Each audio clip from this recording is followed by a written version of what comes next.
Thank you very much. What a lineup to follow. I'm feeling very privileged to be published amongst such talented poets. And I'm feeling a lot of pressure being towards the end after hearing you all read. So thank you for that. I'm going to go straight in at the deep end and start with a saucy poem. So avert your ears now if you're under 18.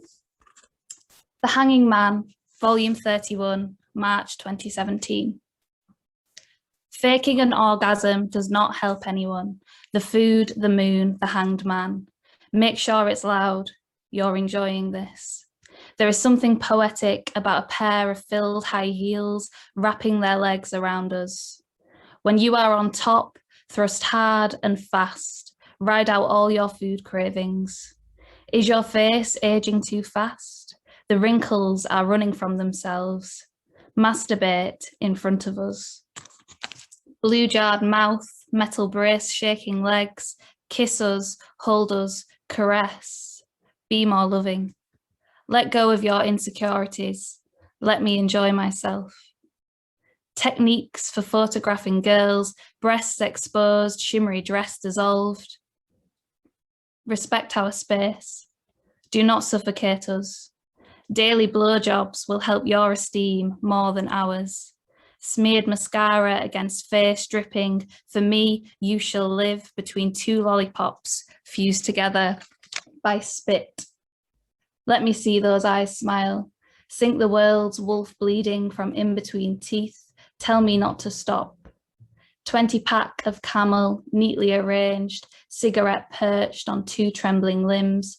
Show me what two pretty little fingers can do. In a midnight shade of sea, left, left, left is the street. This is 18 surprising sex tips from your man. But let yourself be surprised. Conjuring golden suede, brushed the wrong way, rough fabric, outward facing. Daily blowjobs is only one of them. So that is taken from the wonder that is Cosmopolitan's sex tips column.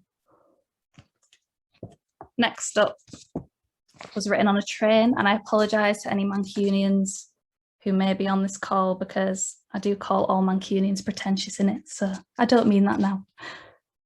10:32 a.m. A nihilistic dream where the loud, abrasive female, face full of hair full of grey, moves carriages at my request. No qualms with the pink ninja, sprayed onto the side of a run-down, windowless building. I weep tears as I leave it.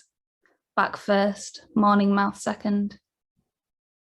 The University of Manchester was born in 1824 and died when I declined their offer for a life among pretentious, procrastinating Mancs. You should know, time's time will smother you, but I do know, Morrissey, the time between my two homes oppresses me greatly.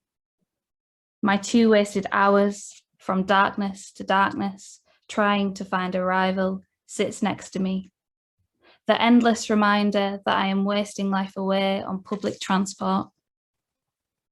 When my bones are the only recollection of my life, they will not recall memories of sitting. They will remember inescapable restlessness and the carriage the loud woman exits. One final grunt, suitcase in tow, I dream my way to Warrington.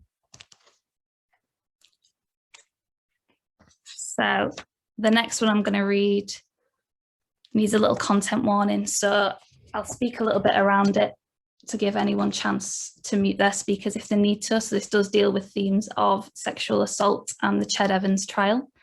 So I wrote this at a time of complete despair. I think writing this poem was my moment of radicalisation, and my moment where I realised that the justice system and the police system does not do anything for women. This poem is compiled of things that I know personally, people who I know personally said about the Ched Evans trial. A lot of them are no longer in my life, thank fuck, but some still are, unfortunately. So this is verdict, not guilty. I hope the lying slam gets prosecuted.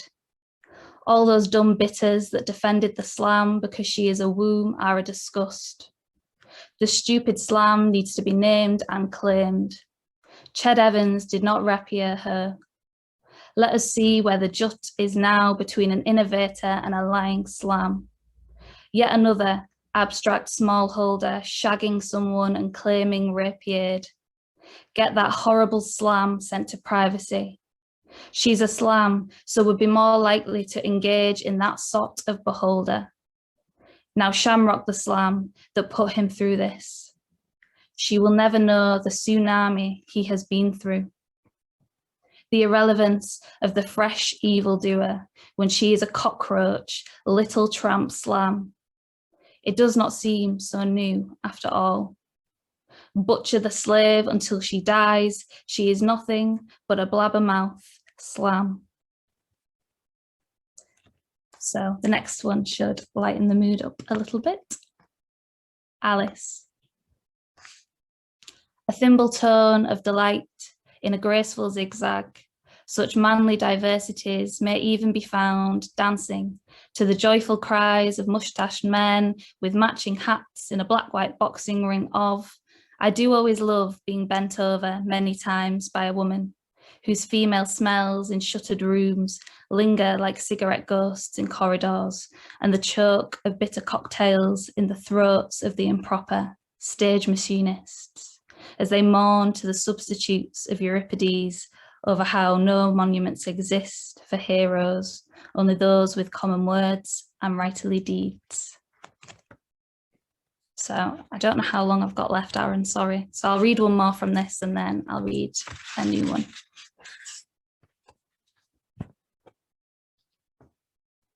"17. Pluralities constitute people. Carling cans, crushed, lay drained, bodies on grass, on beds, on floors of bathrooms filled with vials of guts caused by the guts of carling cans. Women's premarital virginity is a political issue. Straightened curls fall wavy. A shoe sits lonely. Fairy tale abandoned. Cold-footed owner positions self-square. Party culture made me do it. Bin overflows the tyrannical lids, splutter and cough themselves onto driveway. Somewhere, a phone, buzz. Discursively, men and women sit, men trapped in the minds of women. This is not a romantic comedy. This is the plights of the transsexual. Bridget Jones does not exist in this purge of adolescence. What else is there to teach us of the world? Literature and culture should focus on our differences.